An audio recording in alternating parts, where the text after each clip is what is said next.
Hello movie lovers, welcome to the another episode of the movie course. दोस्तों, इस कहानी के अभी तक एक पार्ट एक्सप्लेन कर चुके हैं। अगर आप इसे समझना चाहते हैं तो उसे देख लें। चैनल पर नए हैं तो चैनल को सब्सक्राइब जरूर कर दें। एपिसोड 2 की शुरुआत एक ड्वार्फ प्लानेट एथर से होती है। यहाँ हम व्यूवर्स को एक लैब दिखाया जाता है जहाँ कुछ साइंटिस्ट ह्यूमनॉइड बॉम्बर बनाते हैं। मतलब वो इंसानों के अंदर इस तरीके से बम फिट करते हैं जिसे कोई भी मशीन डिटेक्ट नहीं कर सकती है। तभी अचानक ट्रेंटोर के कुछ सैनिक एटा के साथ उस लैब पर हमला कर देते हैं और इस हमले में सारे साइंटिस्ट मारे जाते हैं, केवल एक को छोड़कर जो इन सब की लीडर होती है। मगर एक गोली उसके गले को चीर कर निकल जाती है। अब एटा उसके पास जाकर उससे कहती है कि तुम्हें सर्विकल स्पाइनल मतलब रीढ़ की हड्डी में गोली लगी है। कुछ ही पलों में तुम्हारा दम घुटने लगेगा। अगर हम तुम्हें बचाने के लिए कुछ ना करें तो तुम मर सकती हो। हम जानते हैं कि तुम यहाँ क्या करती हो। आगे एटा होलोग्राम की मदद से उन दो टेररिस्ट को दिखाकर उससे पूछती है कि तुमने ही स्टार ब्रिज को गिराने वाले आतंकवादियों के शरीर में बम फिट किए थे और हम बस इतना जानना चाहते हैं तुमने यह काम किसके लिए किया था। आगे एक सैनिक साइंटिस्ट के गले पर एक डिवाइस लगाता है जिससे वह साइंटिस्ट अच्छे से सांस लेने लगती है। आगे एटा कहती है तुम्हारे द्वारा बोले गए अगले शब्द ये निर्धारित करेंगे कि क्या यह डिवाइस काम करता रहेगा या नहीं। तो बताओ कि बम किसने खरीदा था। इससे पहले कि वह साइंटिस्ट एटा को कुछ बताती, हम देखते हैं ट्रेंटोर प्लैनेट पर डस्क और डे के सामने एटा कहती है कि हमने उन सारे लोगों से पूछताछ कर ली जिस पर हमें शक था, लेकिन हमें अभी तक नहीं पता चला है कि इस हमले के पीछे कौन था। आगे डे एटा से पूछता है कि अभी कितनी लाशें ट्रेंटोर की परिक्रमा कर रही हैं, जिस पर एटा कहती है 1,27,000 डेड बॉडी अभी भी ट्रेंटोर के ऑर्बिट में है। यह सुनने के बाद डे एटा से कहता है कि तुम्हें सबसे पहले उन लाशों को वहां से जल्दी निकालना होगा, नहीं तो जब वो लाशें ट्रेंटोर के वातावरण में इंटर करेंगी तो उनमें आग लग जाएगी, जिससे लोगों का ध्यान उन लाशों पर जाएगा और किसी को भी हमारी नाकामयाबी याद करने के लिए बस ऊपर की ओर देखना होगा। हमें यह काम जल्द से जल्द करना होगा। जिस पर डस्क कहता है हमें उन लाशों को निकालने के बजाय ट्रेंटोर के लोगों का भरोसा यानी दिल जीतने की ज़रूरत है। इसके बाद डस्क वहाँ से चला जाता है। डस्क के जाने के बाद डे एटा से पूछता है कि क्या इस हमले के पीछे शेल्डन और उसके साथी तो नहीं हैं, जिस पर एटा कहती है उसे ऐसा कोई सबूत नहीं मिला है जिससे वे हैरी और उसके साथियों पर शक कर सके। अब डे एटा से कहता है कि मैं अगर चाहूँ तो शेल्डन और उसके साथियों को इतनी दूर से ख़त्म कर सकता हूँ और फिर हम अपनी प्रजा से यह कह सकते हैं कि स्टार ब्रिज हमले के पीछे हैरी और उसके साथी थे। और जब यह न्यूज़ हर जगह पहुँच जाएगी तो लोग कुछ दिनों में इसे सच मानने लगेंगे। जिस पर एटा कहती है कि हम ऐसा कर सकते हैं, लेकिन अगर ट्रेंटोर पर दोबारा हमला हुआ तो हम अपनी प्रजा से क्या कहेंगे। इसलिए हमें असली गुनहगारों को पकड़ने की ज़रूरत है ताकि स्टार ब्रिज जैसा हमला ट्रेंटोर पर दोबारा न हो।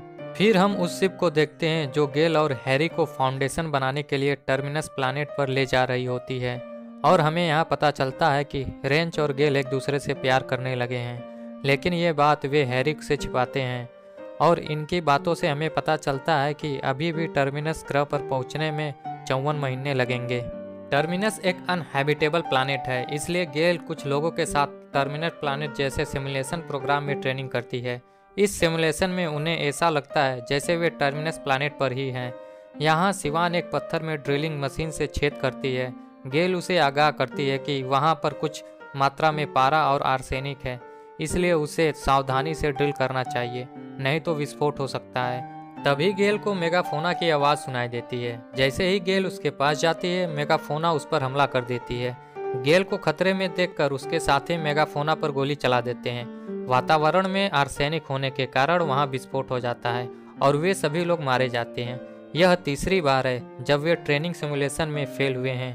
तभी वहां रेंच आता है और गेल से कहता है कि उसे डॉक्टर शेल्डन ने बुलाया है। आगे हम शेल्डन और गेल को सेब के बगीचे में देखते हैं।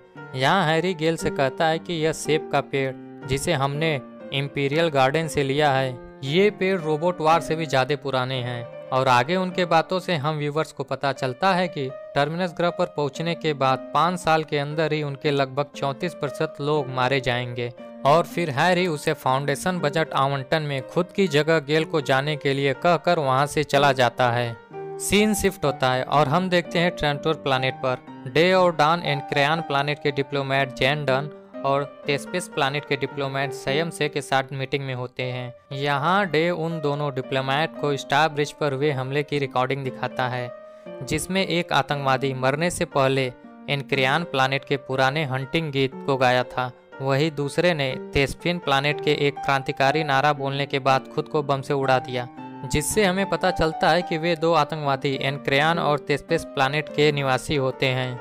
अब यह रिकॉर्डिंग देखने के बाद दोनों प्लानिट के डिप्लोमेट डे से कहते हैं कि उनका इन हमलावरों से कोई लेना देना नहीं है और वे दोनों स्टार ब्रिज के हमले में शामिल नहीं हैं, जिस पर डे उन्हें भला बुरा कहकर उन्हें गिरफ्तार कर लेता है। तभी वहां गेराल्ड आकर डे को बताता है कि एनक्रियान और थेस्पेस प्लानिट के लोग एक दूसरे से काफी नफरत करते हैं, जिस पर डे कहता है कि इससे ज्यादा ये लोग एम्पायर से नफरत करते हैं। आगे गेराल्ड कहता है कि इतिहास गवाह है कि ये लोग एम्पायर से ज्यादा एक दूसरे से नफरत करते हैं, तो इसलिए उसे नहीं लगता कि कभी भी इन दो प्लानिट के लोग एक दूसरे का साथ दे सकते हैं। आगे डे उन दोनों डिप्लोमेट के पास जाकर कहता है कि तुम दोनों में से कोई एक फांसी के फंदे पर लटकने वाला है और मैं चाहता हूं कि सजा उसको मिले जो इस हमले का असली गुनाहगार है। इधर डस्क एटा के साथ शिप में अपने चर्च में जाता है। स्टार ब्रिज गिरने से चर्च की दीवारें कमजोर होकर टूटकर गिर रही होती है। फिर भी डस्क पादरी से मिलने चर्च के अंदर जाता है, जहां पादरी कहता है कि चर्च के अंदर कोई भी हथियार लाने की इजाज़त नहीं है। पादरी के कहने पर डस्क अपने सारे सैनिकों को बाहर रुकने को कहता है और वह अपने पहने डिवाइस को भी डीएक्टिवेट कर देता है। और फिर डस्क पादरी से पूछता है कि तुम हैरी और गेल के मुकदमे में क्यों आए थे और गेल तुम्हारे पास आकर क्या जानना चाहती थी, जिस पर पादरी उसे बताता है कि वह जानना चाहती थी कि क्या वह एक सच्ची सीयर यानी भविष्य देख सकती है और उसने सच में ट्रेंटोर का विनाश देखा है जैसे हैरी ने अपनी भविष्यवाणी में कही थी, तो ये साम्राज्य सच में बर्बाद हो जाएगा। इससे पहले कि डस्क पादरी से कुछ और पूछ पाता, चर्च की दीवारें टूटकर गिरने लगती हैं, जिस पर एटा डस्क से वहां से चलने को कहती है। जब वे वहां से जा रहे होते हैं तभी दीवार का एक टुकड़ा एटा पर गिर जाता है और वह घायल हो जाती है। आगे हम देखते हैं एटा डॉन के सामने अपने चोट का इलाज कर रही होती है। यहाँ हम व्यूवर्स को पहली बार पता चलता है कि एटा कोई इंसान नहीं बल्कि एक ह्यूमनाइड रोबोट है। सीन शिफ्ट होता है और हम देखते हैं शिप पर, जहाँ गेल को पता चलता है कि वह प्रेग्नेंट है, लेकिन वह इस शिप पर अपने बच्चे को जन्म नहीं दे सकती थी, इसलिए वह अपने एम्ब्रियो को लैब में स्टोर करके रख देती है। अब आगे गेल फाउंडेशन बजट की मीटिंग में जाने से पहले रेंज से मिलती है। यहाँ वह रेंज को बताती है कि हैरी की साइको हिस्ट्री की थ्योरी या भविष्यवाणी कहने वाला मॉडल पूरी तरह से कंप्लीट नहीं है और उसने इस बात को तब जाना था जब गेराल्ड ने उसे मुकदमे से पहले हैरी का क्यूब उसे समझने यानी स्टडी करने के लिए दिया था। और जो हैरी कह रहा है वह पूरी तरह से गलत नहीं है, लेकिन वह पूरी तरह से सही भी नहीं है, क्योंकि इस थ्योरी में अभी भी कई ऐसे पजल है जिसे हैरी ने सॉल्व नहीं किया है। जिस पर रेंज कहता है कि ऐसे कितने पजल हैं। गेल उससे कहते हैं उसे नहीं पता कि ऐसे कितने पजल अनसॉल्व हैं, लेकिन हाँ, जब ये सारे पजल सॉल्व हो जाएंगे तो हमारे सामने कुछ नई तस्वीरें सामने आएंगी और तब जाकर हमें पता चलेगा कि हैरी की भविष्यवाणी सही है या फिर गलत। तभी इस बातचीत में बाधा डालते हुए एक आदमी गेल को मीटिंग में बुला लेता है।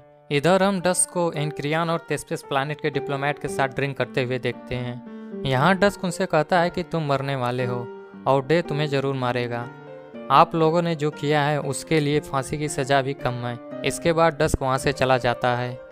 अब शिप पर रेंच और गेल एक साथ खाना खा रहे होते हैं। तभी वहाँ पर हैरी आकर उनको ज्वाइन करता है और वह सभी से बात करते हुए रेंच के बारे में बताता है कि जब मैं उससे मिला था तब उसकी माँ मर चुकी थी और जो वो भी पैसे कमाकर घर ले जाता था उसके पिता उन पैसों को शराब पीने में उड़ा देते थे। जिस पर रेंच हैरी की बात का जवाब देते हुए उससे कहता है कि मेरे पिता कभी भी शराब नहीं पीते थे। उन्होंने शराब पीना तब शुरू किया जब मैंने उन्हें अकेला छोड़कर तुम्हारे साथ काम करने आ गया। इतना कहने के बाद रेंच वहाँ से चला जाता है।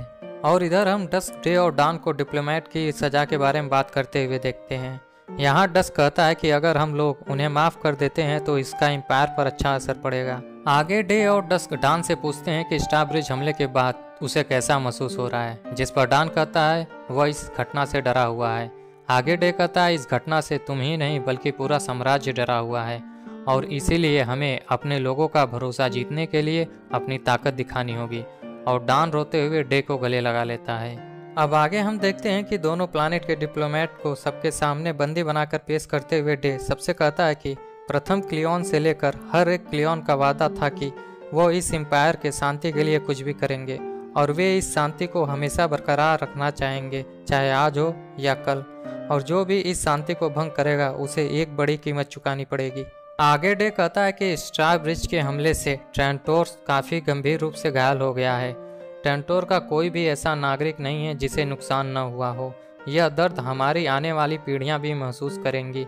यह घटना उन्हें जरूर डरा देगी, लेकिन वे हमेशा जीवित रहेंगे।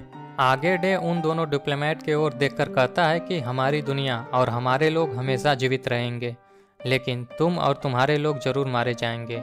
और डे उन दोनों ग्रहों को दिखाकर उन्हें वहां का नज़ारा दिखाता है, तो थेस्पेस के डिप्लोमेट स्वयं से अपनी प्लानेट की तबाही देखने से पहले अपनी आंखें नीची कर लेती हैं। तो डे उनके चेहरे को उठाकर उनके प्लानेट की तबाही को देखने के लिए कहता है। आगे हम देखते हैं कि ट्रेंटोर की बहुत सारी शिप थेस्पेस और एनक्रियान प्लानेट के चारों ओर हमला करने के लिए तैयार हैं। और डे जैसे ही एनक्रियान प्लानेट के लोगों को फांसी की सजा देता है, वैसे ही ट्रेंटोर की शिप द्वारा एनक्रियान प्लानेट पर हमला कर दिया जाता है।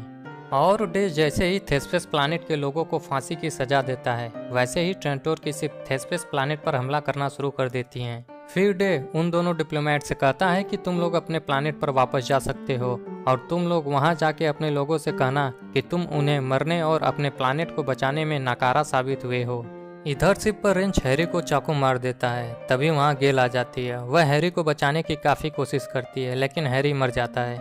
हैरी के मरने पर वहां का एआई कंप्यूटर पूरे शिप पर अनाउंस करता है कि हैरी मारा जा चुका है। गेल रेंच से पूछती है कि उसने ऐसा क्यों किया, लेकिन रेंच उसे कुछ नहीं बताता, बल्कि वह उसे ले जाकर जंप पॉट में डालकर उससे कहता है कि वह उससे बहुत प्यार करता है। फिर रेंच जंप पॉट को अपने शिप से स्पेस में रिलीज कर देता है। तो दोस्तों, आपको इस एपिसोड का एक्सप्लेनेशन कैसा लगा कमेंट कर जरूर बताएं।